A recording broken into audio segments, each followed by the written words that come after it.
plays an instrument, doesn't he? He's in a band, yeah. Goes on tour. It's good life. Good for Kevin Bacon. He's doing okay. So why are we here again? Oh, yeah. Well, I have an introduction. Okay, let's do that. Nothing is more important than the simple act of people getting together. Could I have one more go, Orson, please? Sorry. What? Could I have just one more take of that? Why? I just did it right. Yeah. Look, I'm not used to having more than one person in there. One more word out of you and you go. Is that clear? Yes, sir. I take directions from one person under protest. But from two, I don't sit still. But who the hell are you, anyway? No, I'm the engineer. Well, why the hell are you asking me for another one? Well, I thought there was a slight bonk, and I would just like to be saved. Jesus. We know a remote farm in Lincolnshire where Mrs. Buckley lives. Every July, peas grow there. Do you really mean that? Yeah, so in other words, I'd start half a second late. Don't you think you really want to say July over the snow? Isn't that the fun of it? If you can make it almost when that shot disappears, it'll make my... I think it's so nice that you see a snow-covered field and say every July peas grow there. Oh, I'm sorry. Yes, always. I'm always past that. You are? Yes. Well, that's about where I say in July. Can you emphasize a bit in July? Why? That doesn't make any sense. Sorry. There's no known way of saying an English sentence in which you begin a sentence with in and emphasize it. Get me a jury and show me how you can say in July, and I'll go down on you. That's just idiotic, if you'll forgive me by saying so. That's just stupid. We know a little place in the American far west where Charlie Briggs chops up the finest prairie-fed beef and tastes... This is a lot of shit, you know that. You want one more? More on what beef? You missed the first beef, actually, completely. What do you mean missed it? You're emphasizing prairie-fed. But you can't emphasize beef. That's like his wanting me to emphasize in before July. Come on, fellas, you're losing your heads. I wouldn't direct any living actor like this in Shakespeare. Well, you do this. It's impossible. Orson, you did 6 last year, and by far and away the best, and I know the reason. The right reading for this is the one I'm giving it. I spent 20 times more for you people than any other commercial I've ever made. You are such pests. That's the best voice. Yeah. It is truly Did he the always best voice. sound like that, or that's his old man voice? No, he's always sounded like He's that. always sounded perfect. Mm-hmm. Just making fun of his directors. Yeah. You don't know what you're doing. You dummies. Why would I do that? There's no way in the English language to emphasize in. Get me a jury. And show. And then I'll go down on you. I'm Orson Welles. Well, who are we? I'm Martin Wallace. I'm taking a sip. And I'm Dan Fury. And this is The Fundamentals. What we got going this week? I was curious about Orson Welles. How many movies of his have you seen? Probably none. None. Citizen Kane, even? You know what? I forgot that we were doing this this particular day, or else I would have watched that before we gathered. But no, I have not seen that. Wow. Well, I'll say that's the only one of his movies I've seen, Mm-hmm. I think, like where he was starring. Right. And I briefly looked up other things that he'd been in, and I didn't know most of them. Yeah. Actually. Well, Citizen Kane's the big one. Sure. Yeah. That's the one Everybody knows what that is, and I don't know a lot of today's generation has seen it. Yeah. It still gets regularly rated as Very one of the highly, greatest and Mhm. most influential films of all time. Mhm. So I think anybody who's So we should watch it. I think Oh, anybody who's truly interested in film, has a subject of study, knows about it. I don't think the average Citizen. moviegoer of the next generation is particularly interested. We watched it last night You did? Mhm. Why wasn't I there? because we had to inform you about it today. That's how this works, Oh yeah. and it's great. Okay. It's a really remarkable film. Remarkable, you say? Mhm. And he wrote and It's him and another gentleman. There's a little bit of directed it. he directed it, Wow. starred in it. It's a regular Kevin Bacon. Now, here's the thing, too. This is where, like, the word genius is applied Mhm. to him. Is that appropriate? I think so. But it's also... Definitely brilliant. He's definitely brilliant. But I also think it's also He struck at the perfect time. He's very much like a faded character, not just in his acting, but in life. He's was always in the right spot. Yeah. Was perfect for the role. He lived this life of grandeur. Mm-hmm. When did Citizen Kane come out? 41? 41. That's what I thought. Yeah, so his background is really theater, I guess I would say, and radio. And a lot of the actors in Citizen Kane were members of the Mercury Theater, which was his company.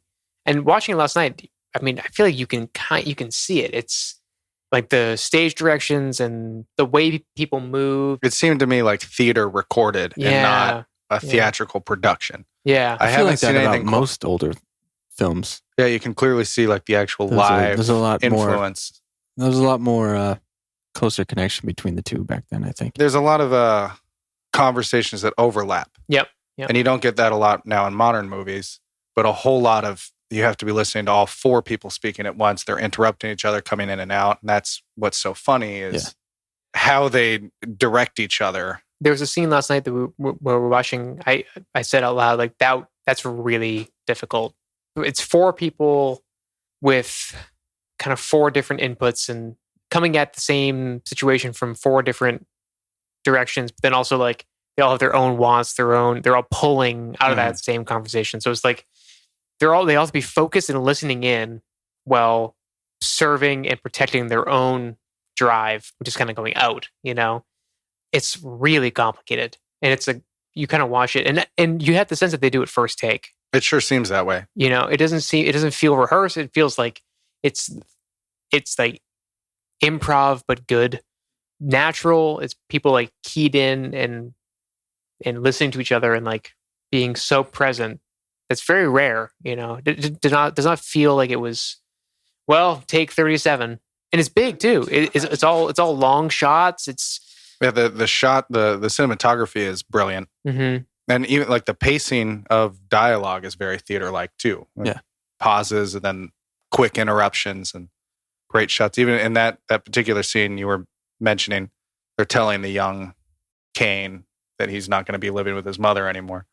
And there's the man who's taken him away, the mother, the father who is estranged from the whole situation but just wants some control now that there's money involved. And then the young boy has no idea what's going on. And then there's this shot.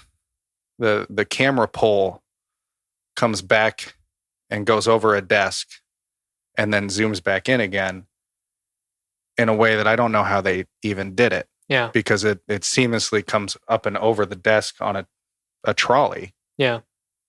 But there's nothing in the way. It's just a great shot. I have no idea how they did it. Well, I think you're talking about the zoom of the lens. Yeah, it's just moving with the physical camera recording it. So it's still behind the desk, but it's they just do in. such a good job of it. It's practical effects. Citizen Kane, in particular, was made in a time where the technology had caught up, where people could really mess around. You know, it wasn't just like, man, I hope we got that focus and that exposure right. It wasn't like the guesswork is out at this point. It's been around long enough that people have been doing it before. You know, doing interesting stuff, and that was the deep focus was the big deal. Yeah. Prior to this, like in the 30s, of course, sound had just become a big deal.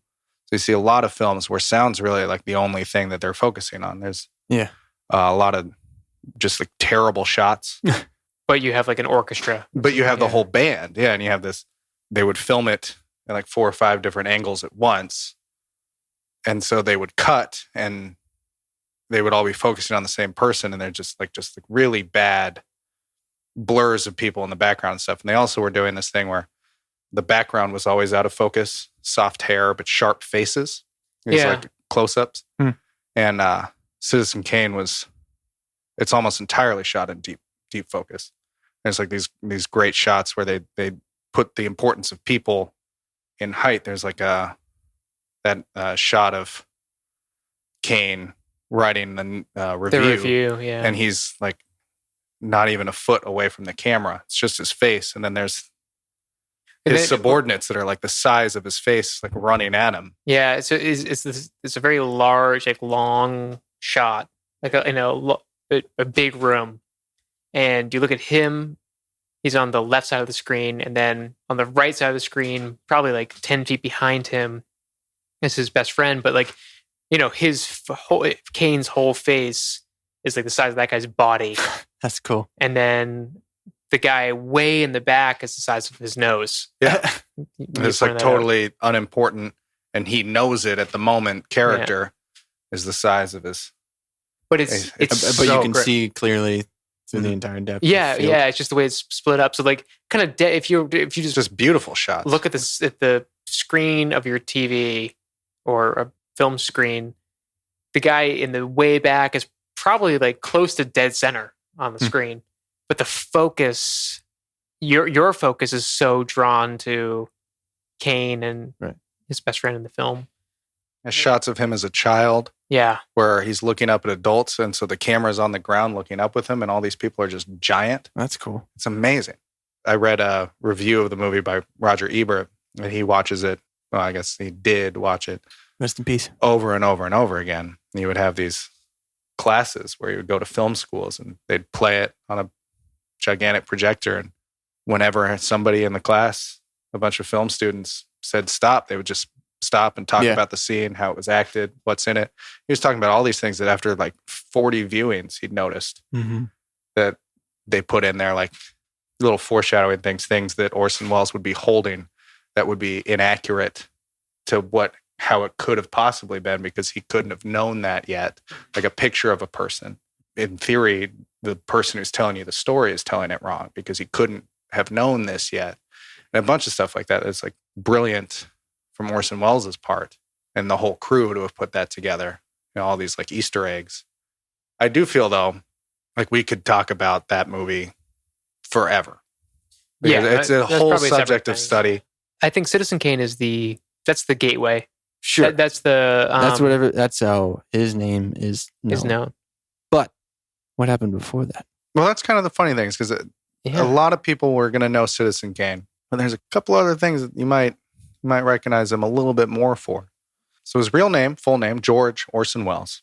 He was born in 1915 on May 6th, Wisconsin, Kenosha. Kenosha, Wisconsin. His family was pretty affluent, but they separated in 1919.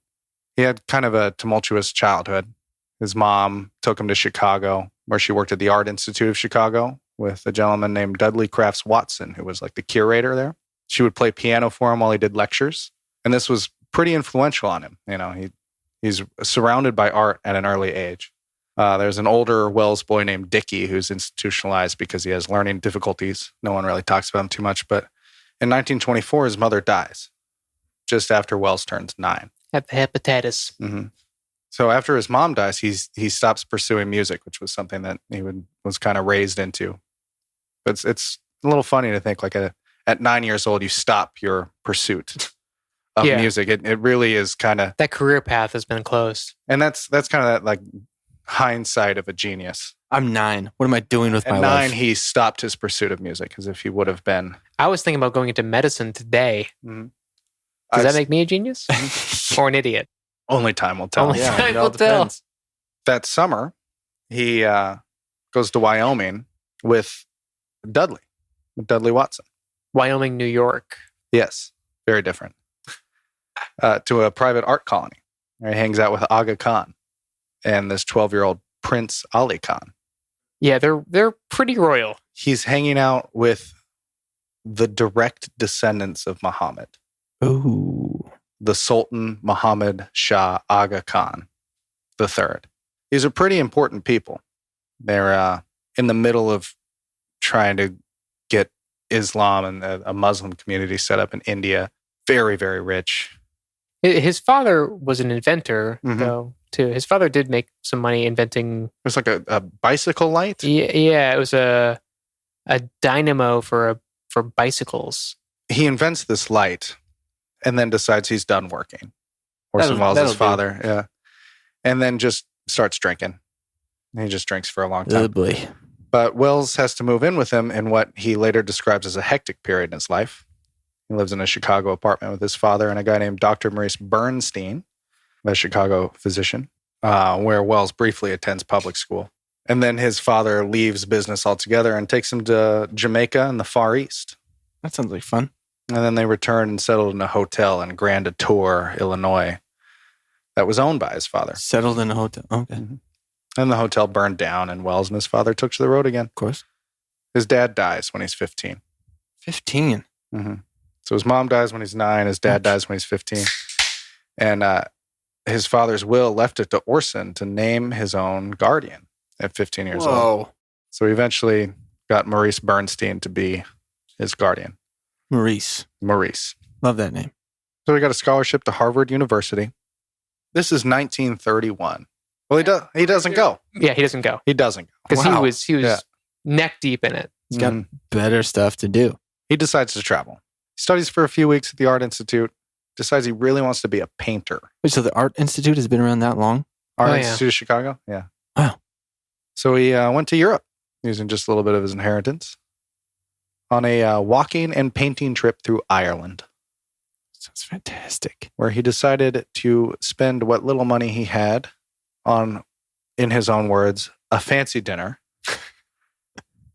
and a show at the Gate Theatre in Dublin, where he ran into a man that he had met on his travels through Ireland earlier, who happened to be in a play at the Gate Theatre, who afterwards, he's like 16, isn't he? He graduates early. Yeah, but he's under 20, but I don't know, it's kind of like... It's all a little ambiguous at this point. Here. So he gets introduced to the main people of the Gate Theatre through this friend. He just goes backstage to say hi to his friend, who introduces him to the people who are running it. Yeah. And he says, "Hi, I'm a great Broadway star back in America. I'm here just, for fun. And I could be persuaded to stay for a run in your show. If you were lucky enough." And he recounts like not really knowing where that came from. He just said it. And he says like, you're just going to make it up. You might as well just go big. Yeah. Well, the manager says later that he didn't necessarily believe him, but he was like, yeah, I like that attitude. Yeah, you got moxie, kid. Real go-getter. Right. Yeah, he was in a bunch of shows like awesome. After that. Mostly small roles. And he produces and designs his own stuff in Dublin. I mean, like he's just working, he's like a working theater artist in Dublin. As a teenager. Just walked his way into it. Too. He's 17, wow. 32. There's a great BBC series, little mini-series you can find on YouTube of Orson Welles explaining this period of his life in his own words. Mm-hmm. Sounds cool. And it's just called Orson Welles Sketches. And it's hilarious. The guy is so charming and funny and never stops acting. There isn't a single moment, even when he's arguing with the engineers in the frozen peas commercial. It's not just the peas commercial that he's acting in. Even when he's arguing with them, it's all charm and wit and hilarity and performance. Yeah, it's all funny. So I highly recommend you watch a couple of those. They're so good. Okay. And this whole period of his life, he talks about how he learns the very first time he's on stage, he's not nervous at all because he doesn't know to be nervous yet because he's so young and stupid. They just went on stage and was like, oh, shit. So he had never acted before? Not really. He wanted to be a painter and he never acted. But he had been around art and everything his whole life. Everything had been performance and expression up until that point. Right. I mean, a 16-year-old just walking around Ireland on a painting tour of his own volition for like no reason other than like he didn't feel like going to Harvard yet. That's the kind of thing that you do when you're 86. Yeah. And you know what? Instead of school, I think I'm just going to go walk and paint Ireland. And in this like eternal bravado of a voice that he had. Yeah. There's a newspaper clipping of him in 1926. It's a young child, 10 years old, as a cartoonist, actor, and poet. He looks like a young Hitler. Wow. The young cartoonist. Born into the role, In 33, he's back in the States, and he is put under contract in 3 different plays, and they tour in repertory for 36 weeks. that's like a huge deal. 200 performances in a year. I mean, I don't know how many what the heaviest year I've ever done is, but it's nowhere near that. Right. The guy was a workaholic. Yeah, like that's a lot. Now, there's reports of ill health almost throughout his entire life. Really? Yeah. He lived a good long life. He lived till 70. That's okay. That's pretty He good. could have done better. Yeah, well, when you start in he should have 1915, Yeah. he was wealthy his entire life. Yeah, you kind of think that he had the best healthcare available, could have hired anybody to help him out. Mm-hmm. But I think his demons in life, Like to drink. they Probably were had many. a few of those. Yeah, they were many, but they were also like tangible, like food Heavy. and booze. Mm. You I know? see pictures of him later in life. He's a big guy. He topped 400 pounds at one point. Mm-hmm. No. Yeah. 400? Big guy. That's dangerous. I think that's more than Especially you and I combined. Right For now, sure it yeah. is. For sure. Mhm. Let's touch on War of the Worlds a little bit. Mhm. Yeah. Now that was a radio play? Yeah. Big one. And it's today absolutely worth listening to. It's amazing. Yeah. You listen to it? Yeah. The original broadcast? Oh, man. Very well produced. The commitment and level of artistry Yeah. is pretty fucking high. Now, in those days, was radio always broadcast live? So all that. Yeah, radio was huge. I mean, of course. Yeah. But some of these storytelling episodes were they not pre-recorded? Or were they Some of them live? may have been, but I can't speak to the certainty of that. Because if it was done live, that would be even more impressive. it was done live. It was done live. Here's- War of the Worlds was done live. Here's the thing, though. It was done in a way where it quote unquote interrupted a previously scheduled program, as if it was happening. as if this is a news bulletin. Ooh, that's cool. So it jumps into like a music or an hour of music or something, and like it just kind of cuts in. They're playing Debussy and Chopin. Yeah, and it was New Year's or no, Halloween. It was October 30th. It's Halloween. Day before Halloween, 1938. So you're in between wars. Yeah. Right. This is pretty much everyone's listening to the radio. Oh, it was in 1938. 38. So, I mean, Europe is, that we had a war and we're about to have a second one. And, well, I guess a lot of people thought that war wasn't going to break out, but the potential for war was like, it's as high as it can get without there actually being an open conflict. Code Red. Code Red. DEFCON a million. So War of the Worlds was written by H.G. Wells. Yeah. And serialized in 1897. It was no relation. No relation. No, they even spelled Wells differently. Pretty good book. A little pulpy. You got to think, not even 1900s yet, and they're talking about Martians. And there is some pretty good stuff in there. Recent readaptation with Tom Cruise. I think that's pretty good. That story there has stood the test of time. And it's also been like genesis for a lot of sci-fi that we see today. So, I mean, the impact is still felt today. I mean, and at the time, I think was this is pre-nuclear power. I mean, really flight, this is, this is outside the box in the 1800s. In the 1800s, yeah. At the time, Wells is making, this is Orson Welles, is making like $2,000 a week with his radio commitments. That's a lot of money. That's like $40,000 a week. And he is just shuttling between radio broadcasts. He'd show up with 10 minutes, read over a script, and sit down and say, "This is the best voice you've ever heard, acting in the best way you've ever heard, doing a thing on the radio, and it's so great."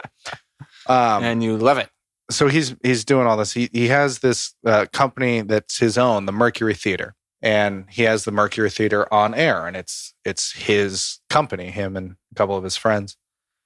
And they've been doing radio dramas, a series of them. They're brought the War of the Worlds a week before. And the guy who's supposed to write these things doesn't know what to do with it. Can't make it interesting because you could just read the book, but it's not that interesting. So he brings in another writer to help him with it. And it's like Wednesday. It's supposed to air on a Sunday. And they just can't do anything with this. They've been getting a little bit of flack from some other like audio engineers and sci-fi fans for not being super realistic. They decide with this one to go all out. They get all these great sound effects. They come up with this brilliant idea, and Wells is very much involved with coming up with the idea of making an interruptive news bulletin program. Mm-hmm. And they do this amazing show where it's music, and the music gets interrupted by helium blasts and hydrogen blasts that scientists are seeing coming off the surface of Mars. And it's not really a big deal, so we're going to go right back to our music. That's music again and blah, blah, blah. And Right back to Chopin. yeah, it's just great. Classical music. And then we interrupted again because this guy from Princeton University is like, it is certainly not a big deal. Don't worry. It's not a big deal. It's fine. Princeton scientists saying not an issue. It's Mike from Princeton. It's fine. Check Guys, it out. It's okay. And then they ask him, how can you account for these blasts? He says, well, I can't. Couldn't tell you. But it's fine. It's not a big deal, though. Okay, back to the music. So blah, blah, blah. And this is where things get a little bit tricky for the history of what actually occurred that day. Because there's another radio program that's airing at the time that's like the most popular radio program. And the Mercury Theater was not very popular. I mean, the people who were in the know knew good radio when they heard it. This day, shout out to another podcast, Radio Lab, if you haven't heard about it or know of them. They're I don't know how you found the fundamentals before you found Radio Lab. You did. But it means you know one of us in If real you're life and you a- don't listen to podcasts. Yeah. If you're some sort of savant, They have a really great episode on this particular day, and it's definitely worth listening to the events that happen. Although Slate magazine would like to say that they are totally infactual. so there's kind of a big debate on. So I think part of the notoriety of the broadcast is like the widespread panic that this causes. But now that's it's been called into question over the years that like it was that serious.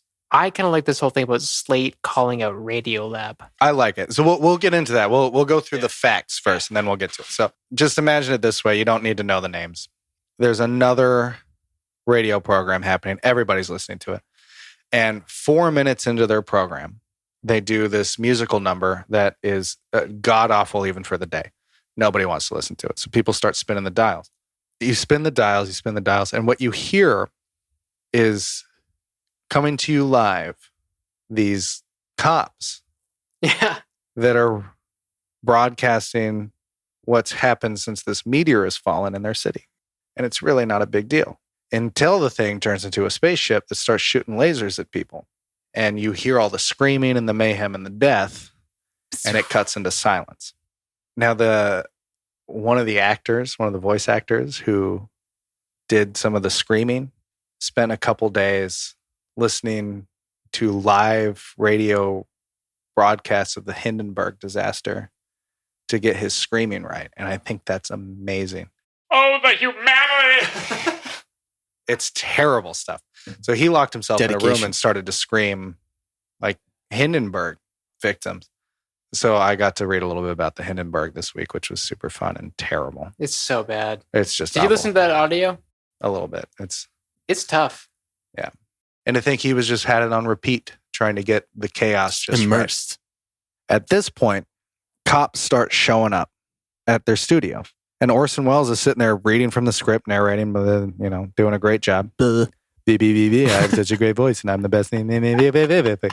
And cops are just piling in, by his account, just by the point at which he thought there was no way there's more cops could fit into the place. There's just more cops and more and more and more.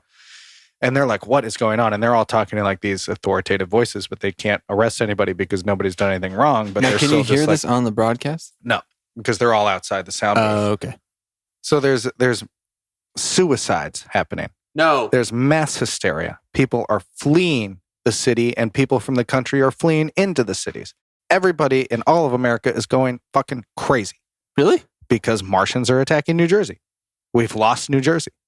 Orson Welles talks about meeting a rather rich person later in his life who recalls learning of the situation from his butler, saying, while he was serving dinner, and course after course would say things like, "We've lost New Jersey, sir." And then he would serve. He'd say, "Well, how did we lose New Jersey?" He goes, "What just happened?" "Martians." Here's your I think it's interplanetary. it's not a big It could deal. be interplanetary. Would you I'll get back like to you. more calamari? House salad? Tell me when. So Wells does this whole show. He has to immediately go from the studio To the precinct? now to another theater where he is rehearsing for a show that is opening in a couple days. Oh, wow. So he immediately is just kind of in his own little world. I mean, he has people above him that are dealing with the authorities for whatever reason. Things are kind of weird, whatever. So he's talking to the media the next day, and they're trying to get him to admit to knowing more than he knew. These like different people that had committed suicide, different people who barricaded themselves, all this other stuff. Like, well, if you know about this, you know about these countless others, right? Now, the mystery of all this is trying to determine what actually happened that night out of the rubble of what is accounted for happening that night. And the reason this is so tricky is because the media of the day was the newspaper. Mm-hmm. And the newspaper was just feeling a little bit concerned about the possibility of losing its audience to the radio, but it hadn't yet. We think of that time as like the radio being the king of things, and it was in a lot of ways for media, but newspaper was still where people got their news. Yeah. And so the New York Times jumped on this that night in what is rumored to be an attempt at displaying the radio as a way of falsifying information. You can't get good news from the radio, clearly. It's mass panic. Mm-hmm. Don't listen to these fictitious storytellers. So they printed that night mass hysteria, suicides, all this terrible stuff. And, you know, I remember being told by my parents growing up stories of the War of the Worlds broadcast. I didn't know this much information. I didn't even think about it going into this podcast this week about this. But I remember growing up, I was told about it by my dad, and his father lived through it. And now I'm questioning, did he listen to it? Did he hear the broadcast? Or is it one of those things where he knew about it? Yeah. Well, and remembers it later? Hindsight bias. No, my grandfather. Your grandfather. Yeah. And surely he heard it. It was repeated over and over again. But was he part of that panic? Yeah, grabbing the shotgun and heading to the cellar. How many people even heard it? It was hardly broadcast. Has it actually been confirmed that people did commit suicide? Well, that's part of the thing. Part of the thing. Nobody knows. Yeah. Nobody knows. I mean, there are names of people who did. But there are names of people that voted for George W. Bush. I guess I'd believe it if Mm-hmm. at that time. And radio is your biggest source. Well, that's the thing is here we are 80 years later thinking, of course they believed it. Yeah. And especially if you listen to it, it's a really well done thing. I'd believe believable it. At the time. Yeah. And here's the thing too. In 80 years, people are going to look at us and say, absolutely, what a bunch of dumb idiots. Mm-hmm. They would believe anything. Right. So I thought you were talking about us personally. I was going to say, well, clearly brilliant and ahead of their time. I thought you were too. I mean, that didn't go the way that I thought it was going to. More in general. We can people. We can look back on 80 years ago and say, oh, people only had the radio. That was who was thinking for them. Yeah. Well, and clearly here's this piece of radio that's lasted 80 years. Right. Everyone had to have heard it. Well, no, that's not true. Not Even true. looking at Citizen Kane had a very meager release. Dan's never seen it. Dan's never seen it. You But hadn't people seen at it the time, this point, before last night. No. But in the 40s and 50s, most people probably No, not until No. 58. Not yeah, until in the 58. 40s, it was totally. It was about a living person who was incredibly rich. Hearst. Yeah, James and Randolph he Hearst. wanted nothing to do with it, and it didn't matter that he wanted nothing to do with it. He ran all the newspapers that wouldn't print anything about it. Did it win? It was nominated for 9 Academy Awards. It won 1 for Best Screenplay. But not Best Actor. Really? Not Best Director. For some reason, I thought it won Best Picture. Another 15 years later, the French find out about it, and they say, this is a great film. And so they bring it back to America. And Americans are like, oh, yeah, it is. It's really great. We should totally nominate this best film of all time. Blah, blah, blah, 15 years later? Yeah, 1958 or something. Almost 20 years later. Yeah. Oh, shit. It's eventually become known as one of the greatest movies of all time. Sure. It never won any official awards because in its release, it barely made its budget back of $800,000. Wow. Hardly anybody saw it when it came out. So that it goes back to the thing is like what seems like everybody must have known about it then. Of course they did. We don't know. And it's reported in the newspaper, so everybody in the morning is talking about it. Oh, I listened to that. You know? Oh, of course I heard about it. Yeah, I saw the game last night. It was crazy. You know? Yeah. Right? It's such a big deal. Of course I know. So even if like a quarter of the population, which I think is probably high, had heard it, by the next day, you think about like, there are 4 people. Most people have heard about other people. Yeah. Who had firsthand. And here's the other thing too. The stats that we know about who was listening to the radio that night are because of unsolicited telephone calls. Yeah. People called into houses and said, hey, are you listening to the radio? Yeah. Oh, what are you listening to? At the time. Oh. And it was on the hour when people were listening to the most popular broadcast of the time. And within 4 or 5 minutes would have switched to War of the Worlds, not hearing the introduction that this is a fiction. So it's still possible that it was in fact mass hysteria. But it's also still possible that 1,000 people listened to it and thought it was newspapers want to satire. destroy the... Nobody knows. Nobody knows. That's crazy. It's a really fun thing to look into because could not happen people today. Are like... That's one of those things that you just could not happen today. It could happen today. Look at Coney 2012. You know, people would be tweeting from Coney behind the scenes. That they would be drowned out for at least a day. Martians. I mean, that's a bit of a stretch. But think about the Coney 2012 incident where everybody was sharing this amazing thing. We have to stop this radical asshole. Mm-hmm. And it turns out the guy was like 15 years late on his information. Nobody looked into it. Nobody gave a shit. And it was all just for his kid. Like it was like this totally blown out of proportion viral video. And everybody I know shared it. You still see bumper stickers about it. Yeah, but people just gave him money, then he wasn't doing anything. Nobody potentially killed themselves over it. No. But that guy ended up naked on the street, ranting and raving. Right. Well, eventually. That was like, that was pretty close though. It didn't take very long. Yeah. No. But I just something people like this will bandwagon a thing.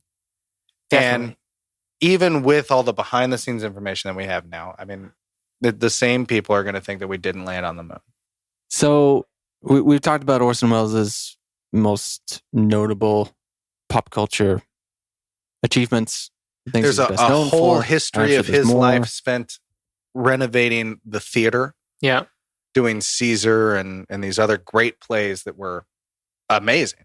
He had a play that never had a curtain drawn, and all the scene changes were just done with spotlight changes. Oh, wow. And like these like great, remarkable shows. A thing that we didn't say is that War of the Worlds was done when he was 22. Yeah. And Citizen Kane was done between 24 and 25. The guy is still incredible. He's totally changed the game in 2 of the biggest medium. Yeah. And he's not even 25. That's pretty nuts. And when you watch Citizen Kane, I will. Think about that. Yeah. That guy is 24 years old in most, I think probably every shot in the film. 25 is like when it's been released. I think so. He's 25. They say he's 25 when it was done, but I think that's when it was finished. But when you're watching it, just watch him physically, and then he's truly a remarkable actor. After Orson's successes, and I'm sure he did many things through the 40s and 50s, probably. Yeah. Yes and no. Did he ever do TV? Did he continue on the radio? There's a little TV. A little bit of TV. He had a Orson Welles sketchbook, which was the BBC 6-minute miniseries I was telling you about. Definitely watch that. But that's not a show. That's him telling you funny stories about his life. That's Orson Welles at dinner. Mm-hmm. It's you get to be with Orson Welles for a few minutes. You get to watch Orson eat. It's not Citizen Kane, the miniseries. I just want to touch on what happens to Orson Welles post huge notoriety. What's the rest of his life like? After Citizen Kane, he doesn't get to work. Yeah. Like you'd think the director, writer, and actor of the greatest film ever made would get to work. And he's still working in a time where the studios were end all be all. If you want to make a movie in Hollywood, I mean, that's You it. play our game. Yeah, play our game. Doesn't matter how great you are. Yeah. And he was able to negotiate with Citizen Kane a free reign, you don't touch my movie deal. I get everything. Before it was made? Yeah, that was the deal. Yeah. Wow. They just let Orson, they'd been trying for years to get him into Hollywood, and he was like, no, radio, man, I don't give a shit. And then he made that's Citizen pretty Kane incredible. with a deal of totally free reign. I mean, it's unheard of even today. It's referred to as the unheard of deal. It is just nobody got Do that. whatever you Nobody gets that. He got it. His career after Citizen Kane is kind of Lackluster? it's kind of like a series of, well, they didn't let me do my own thing, or yeah, it wasn't that great. Like it ran over budget, or like there's always some kind of excuse, you know. Yeah. And he also he lived in Europe. I mean, he was doing a lot of films. I think there was a time where film was a little bit more decentralized, where the film industry was spread out by country as much as a little bit more. Like a foreign film, like a French film, would be just as big in France as like a Hollywood film. Been watching this great documentary on Netflix. You can find it called Odyssey, or A History of Film. Really great stuff about the history of film from the early 1900s all the way up to modern times, the 80s and 90s, I think is where it tails off. But they do this great job of showing what's happening in America and Spain and Italy and Germany and Europe, like at India, all at the same time, like as it evolves and plays with each other. And it's crazy to see. Like I don't care currently about any foreign films. Right. At all. They don't break into they don't my get to mold you. of And when I see some, the ones that do make it to me, I think are great. There's no scarier movie to me than The Audition. That is the single freakiest, That's a fucked up best movie. horror Yeah. movie I've ever seen. Yeah. Not American. And that's like my extent of that knowledge of the side of things, because The ones that get to you are probably they have to be Academy Award nominees for Yeah. best foreign film. Like there's exactly. there's some huge kind of clout. So it's been so great to see this history of the 40s, 50s, 60s where they were influential on each other. Yeah. Not this Bollywood, Hollywood Yeah. take over the world. And then if you can sneak in there, you were real good that year, bud. But like this, like real camaraderie and competition between who can make the best artistic film of this. And it was a side of things that in my whole life of watching movies, I've hardly seen any of. And I'm so happy to spend a little bit of time seeing that. Yeah. After Kane, Wells is working a lot in like foreign films. There's about a 10-year period where he's out of Hollywood. Yeah. They didn't like him. He didn't give a shit about them. Yeah, he kind of was outside of the system. So Cool. And at that point, he's so rich. Yeah. And you think from like 41, he does not have another major like Hollywood hit until he dies. So like in 85. I didn't know any of the other films that he made. Yeah. You know, What was it? The Other Side of the Wind? That's the one he's working on? there was a bunch that he never released, and a lot of Yeah. them seem interesting to me. Particular Don Quixote. Yeah. His adaptation of Don Quixote, I bet, was amazing. But that movie has always been a disaster, no matter who's touched it. Yeah. He filmed a ton of a movie from like 70 to 76, I think. And then Really? it never happened. There were these like disputes about who owned it after his death. And it seems like that stuff's kind of been resolved for the most part, or they're getting close. And now this Has it still not been released? hasn't, but this team of producers got like a Kickstarter campaign, and they're going to try to finish it and release This day it. and age. Is that Too Much Johnson? No, it's Because that was one of the movies that he made and then just never released. yeah. But then they released it just in February of this year Yeah. at a film festival. Oh, Yeah. wow. But that was a movie that starred his wife at the time. Wait, so this movie that you're talking about, Darren, was it finished or is it just mostly finished? I think like all the scenes were shot, but it hadn't been edited or That So the seems to film be is like the deal with a lot of his films. Yeah. Is It's they in the were can, all but it's shot. not- He just yeah. never produced them. The initial Never did the work was done. post-production. Interesting. What's the guy like in like the 60s, the 70s? He's fat. Fat, looks like Scarface, kind Drinking of a like lot. his white tuxedos Yeah. and just awesome. Eccentric? Yeah. I mean, he's very brash. If you could invite anyone to a dinner party, he's the guy. He'll entertain He's all your the guy. friends. If you're having a dinner party for 16 people, he's got to be at the table 16 people. with a butler. If you are having a 16-person dinner party. I wouldn't want him at a table of 4, but I would need him at a table of 16. Absolutely. You know what I mean? Like, I don't need a small talk conversation with Orson Welles, like private and intimate. He would end up You crying. want to entertain your massive group of friends with my friend Orson I hired Welles. him to have dinner. Yep. He tells a story about how when he's pretty young, he's at a dinner party and he's told to speak at it because word has gotten around that he's good at speaking at dinner parties and he doesn't know where that came from. So he just stood up and this is before he's like really famous. He's just young. He just got up and started telling a story about a thing that happened to him earlier in the day. And then he was like, oh shit, I don't know how this ends. So then he just made it up. He's exactly that kind of guy. Yeah. Like when I see him throughout his whole life, I see this constant entertainer, very charming, very like casually eccentric. Mm-hmm. He's not a Salvador Dali type. He's not going to walk his armadillo down the subway. But he's the kind of guy that if you were to see him in a crowd of people or to just hear his voice, 100 people would stop to talk to him. You know, there's something very, very special about him. Yeah. He commands an audience effortlessly. Didn't he, throughout the 70s, frequent the talk show circuit? Oh, yeah. He was definitely... That's like how he made his money, and right? he died right after the Merv Griffin show. Yeah, very like a intimate couple one. hours after he was on the show. Right. Now, I haven't watched it, but there's a note about how you can tell he's very nostalgic and very, very reminiscent of like his whole life in that show. Just before he dies. Goes home, he's working on a script, and then his chauffeur finds him in the morning. He had a heart attack. Like, this was 1980 what? 85. Maybe 70 years old. Oh. Yeah, there's a lot of stories about him eating, like going to going a lot to of eating stories. But I mean, like not just dinner like, with Orson Welles. But it's like going and he's eating alone. He's eating. Is he gorging? Gorging. He's having 4 bottles of wine. Ooh, wow. Do you think that's what that Monty Python and skit is about? The guy who eats himself till he bursts?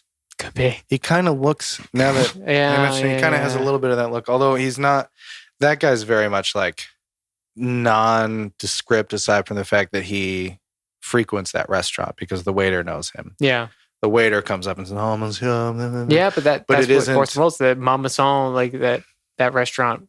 Mm-hmm. He was there all the time. But there's also like no discussion whatsoever in that sketch of who he is outside of a restaurant goer. So in context, though, in the time, you wouldn't need. I suppose that's true, and that makes me a bit curious. He has a mustache. He has these very large, obviously well-to-do. These are things that there's 50 people today that won't be remembered in 20 years that you would recognize immediately in a sketch without a name.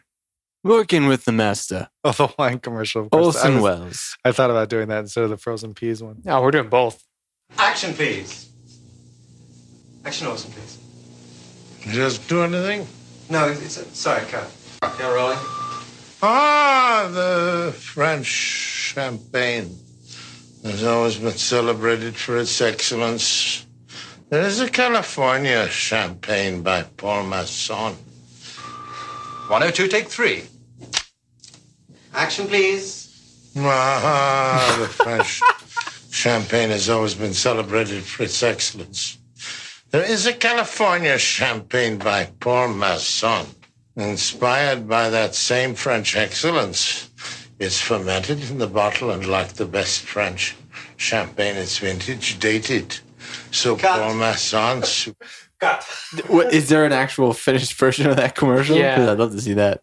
What year was that filmed? Probably close to the end. It's in the 70s, so like he's the spokesman for Paul Masson wines in the 70s, and like and hated it. I think it looks like he enjoyed the wine. Yeah. So, yeah, he's 70 years old. He's way out of shape. Yeah. Smokes, drinks.